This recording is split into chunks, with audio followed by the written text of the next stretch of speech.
desain manusia itu seperti ini, ini ya. Sebaik-baiknya orang ada potensi jahat dalam dirinya yang belum terstimulasi.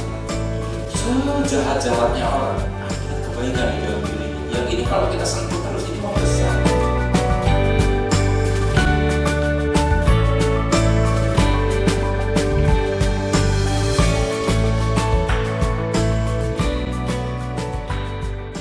Assalamualaikum warahmatullahi wabarakatuh. Jumpa lagi kita berjumpa dengan saya Arif Rahutomo atau Arif RH dalam rekaman video iseng reborn. Ya, teman-teman semua, dalam kesempatan kali ini saya ingin membahas sebuah tema yang ini merupakan pertanyaan banyak orang ya. Ada juga yang nanya lewat WhatsApp dan sebagainya terkait dengan ini yang saya bahas. Sebetulnya sih kalau Anda semua menyimak video-video saya di channel ini ya, secara implisit itu sudah ada jawabannya. Tetapi memang saya tidak secara tegas menunjukkan terang-terangan ya. Jadi dalam video kali ini untuk menjawab pertanyaan nanti yang saya sampaikan ini adalah saya akan memberikan secara terang-terangan jawabannya. Judul video kali ini adalah bagaimana kita tahu bahwa kita sudah berserah. Ya. Bagaimana kita tahu bahwa kita sudah berserah. Nah, jadi berserah ini kata yang saya pilih karena lebih pas. Karena kata pasrah sebetulnya sama maknanya dengan berserah, tapi pasrah itu seringkali disalahartikan sebagai sesuatu yang mendekati putus asa ya. Jadi kalau berserah tuh lebih seperti pasrah yang dengan kesadaran penuh. Jadi berserah diri ya, surrender ya. Nah, banyak orang nanya kepada saya, Mas, dari mana kita tahu, bagaimana caranya kita tahu bahwa kita tuh sudah berserah ya. Nah, tentunya kalau dijawab satu perspektif ini akan jadi nanti membingungkan. Oleh karenanya saya membagi dua area. Bagaimana kita tahu bahwa kita sudah berserah di awal dan bagaimana kita tahu kita sudah berserah di akhir. Kalau misalkan sebuah proses tindakan pencapaian hasil itu adalah rentang antara dari sini dan dari sini, bagaimana kita tahu kita sudah berserah itu di awal dan juga di akhir. Karena rata-rata kan orang hanya meletakkan kata berserah itu di sini gitu loh.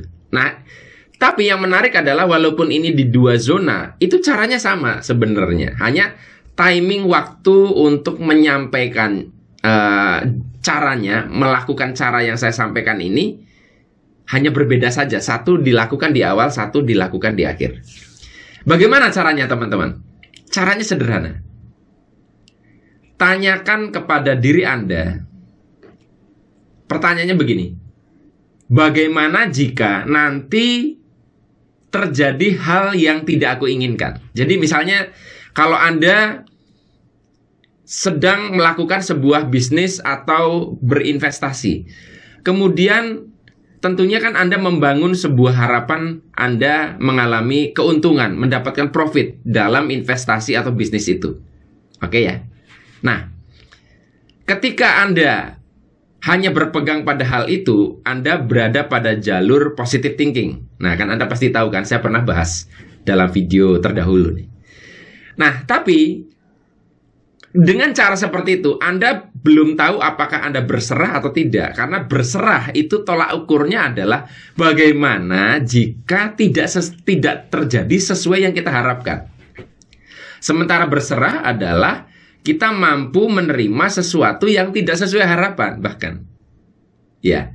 Jadi pertanyaannya adalah kalau setiap kali kita mau berinvestasi, lalu muncul satu harapan, yes, saya berharap ini menguntungkan, ini menghasilkan profit. Terus kemudian ada pertanyaan begini, untuk ke diri sendiri. Bagaimana jika ini tidak profit? Bagaimana jika ini saya merugi? Bagaimana jika saya gagal? Nah, reaksi diri Anda atas pertanyaan itu, reaksi emosi dan reaksi tubuh Anda menunjukkan apakah Anda berserah atau belum. Ketika Anda mendapatkan reaksi emosinya jadi tidak nyaman, tubuhnya tidak nyaman, bisa salah satu atau dua-duanya, menandakan bahwa sebetulnya Anda belum berserah terhadap kemungkinan lain yang mungkin terjadi di masa depan. Anda ajukan pertanyaan ini baik sebelum mulai tindakan dan setelah tindakan Anda lakukan sudah optimal, tanyakan lagi. Anda bisa cek apakah kadar ketidaknyamanan atas pertanyaan itu apakah sudah berkurang. Kalau misalkan skala ketidaknyamanan itu 0 sampai 10, 0 itu tidak ada ketidaknyamanan, 10 itu sangat tidak nyaman, maka boleh saya katakan yang idealnya pertanyaan tadi jawabannya tidak menimbulkan ketidaknyamanan 0 gitu loh. Tapi itu mungkin terlalu ideal. Saya rasa sih di bawah angka 4 ya, skala 4 itu sudah bagus ya. Jadi kalau angkanya 10, ketidaknyamanan baik emosi maupun fisik, berarti Anda masih belum berserah. Tapi kalau skalanya cuma 4 ya, itu dikira-kira sendiri aja. Saya kira sudah cukup oke deh. Ada sedikit ketakutan untuk orang-orang yang mungkin baru belajar berserah, itu nggak masalah. Jadi kalau misalkan Anda sudah mampu, yes, saya akan berinvestasi. Kemudian pertanyaannya, bagaimana jika ternyata tidak menguntungkan? Ya sudah. Namanya juga investasi, bisa untung bisa enggak. Tapi kita let's do our best. Nah, ketika sudah seperti itu, Anda sudah berserah. Jadi ini menarik ya. Banyak orang menolak cara berpikir negatif, tetapi dalam faktualnya, untuk menakar apakah kita sudah berserah atau belum, justru dengan pertanyaan yang negatif tadi. Bagaimana jika nanti saya gagal? Bagaimana jika nanti saya ditolak? Bagaimana jika saya rugi? Jawaban kita secara emosi maupun secara rasa di tubuh akan menunjukkan seberapa kita begitu mencengkram harapan kita. Dan ketika kita mencengkram harapan kita, berarti kita belum berserah, karena kita masih dalam keadaan memaksakan apa yang kita harapkan kepada Tuhan. Nah, karena memaksakan, kita bukan berserah diri kepada Tuhan, tapi maksa Tuhan. Kayak gitu ya. Nah, jadi apakah saat ini Anda sudah berserah apa belum? Ya dicek aja tadi pertanyaan, kebalikan dari harapan Anda. Kalau tubuh Anda dan salah satu atau dua-duanya, emosi Anda tidak nyaman dan skalanya di atas 4, maka Anda masih belum dalam keadaan berserah. Mudah-mudahan bermanfaat. Sampai ketemu lagi dalam rekaman video Iseng Reborn yang selanjutnya. Saya akhiri, billahi taufik wal hidayah. Wassalamualaikum warahmatullahi wabarakatuh. See you.